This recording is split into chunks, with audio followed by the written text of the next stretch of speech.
भीड़ में रूखे हुई मन आस, मैं भी चंदन बणसा चंदन सुगंधी आस। भारूमल अमराणी सिंध जो नौजवान मुहक़िक़ लोक अदब जो ॼाणू ऐं पाठू आहे। इन पंहिंजे वॾनि रायचंद राठौड़, मंगाराम ओझा, उस्मान अदीब, उस्मान दीपलाई ऐं ॿियनि जे पेरनि ते नक्शे कदम ते हली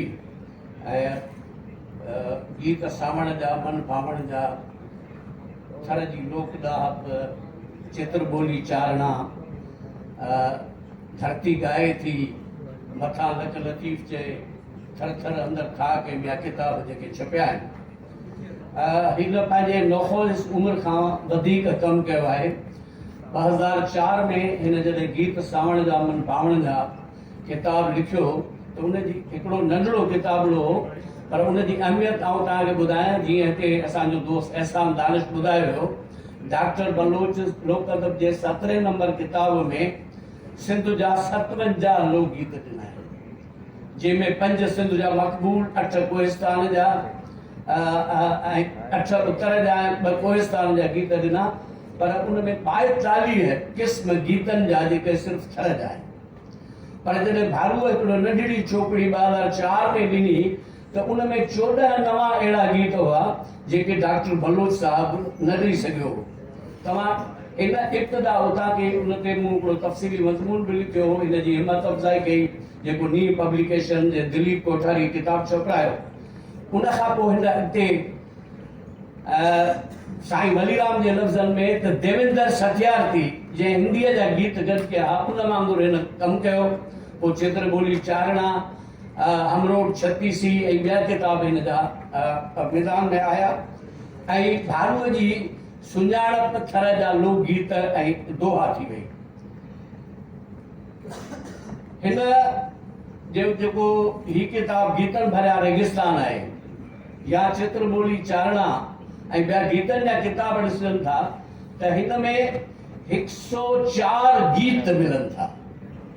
जॾहिं त बलोच साहब 42 ॾिना, हिन उन खां पोइ उन्हनि गीतनि खां सवाइ 104 सिंधी थरी यानी घाटकीअ जा गीत हिन में पंहिंजे हिन तहक़ीक़ में ॾिना आहिनि। ऐं उन खां पोइ हिन सवनि जे तादाद में उहे दोहा जेके बांकीदास खां वठी चंदीराम भाट ताईं थर जे सुगड़नि, चारणनि ऐं गायकनि ॻाया आहिनि, उन्हनि खे हिन गॾु करे ऐं पंहिंजे इन तहक़ीक़ में शामिल कयो आहे। सिंध मदीने जे सफ़र जो लेखक जेको राना महबूब अख्तर आहे, उन पंहिंजे किताब सिंध गुलाल में भारूअ खे अमराणी, ज्ञानी ऐं सामी सॾियो आहे। ऐं हुन ॿुधायो आहे त भट, चारण ऐं ही थर जी वुसअत, वहशत, थर जी सावक ऐं हरण ऐं मोर जेके आहिनि से भारूअ सां हम कलाम थियनि था। ऐं हिन इहो ॿुधायो आहे त हीअ जेका वारी आहे सा ज़मीन आहे, रेत आहे, ज़मीन आहे। ऐं जेको ही आवाज़ आहे, जेको राग आहे, गीत आहे, उहो आवाज़ आसमान आहे। ऐं जॾहिं ज़मीन ऐं आसमान मिलनि था त शाइरी जनम वठे थी।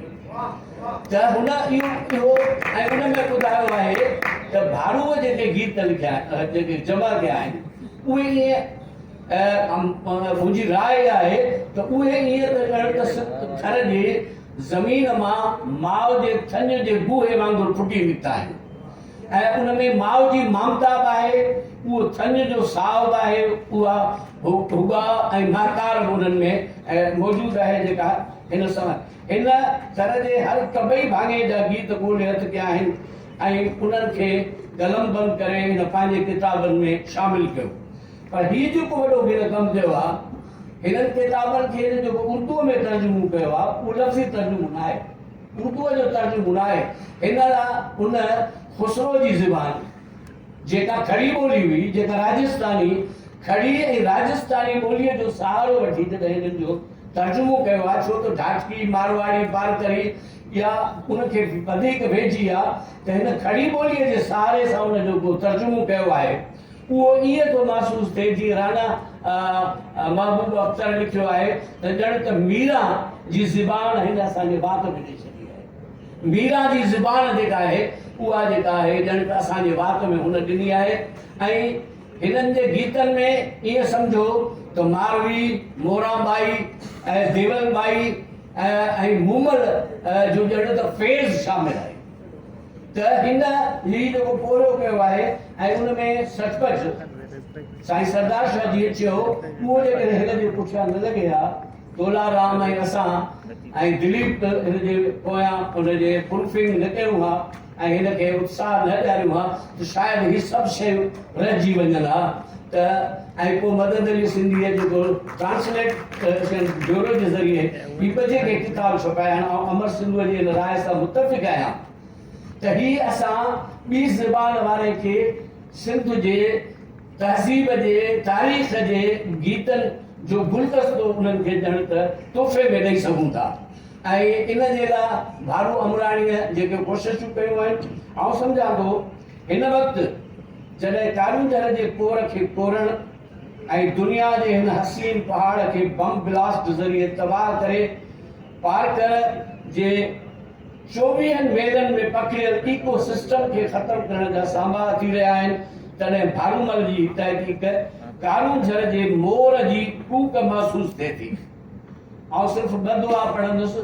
हिकिड़ो चंदीराम भाट जो कारूंझर रे कोर रे कारूंझर री कोर मरिए पिण मेलिए नहीं माथे टहू के मोर डूंगर लागे दीपतो। कारूंझर जी कोर तूं मरण ताईं छॾे नथो सघी।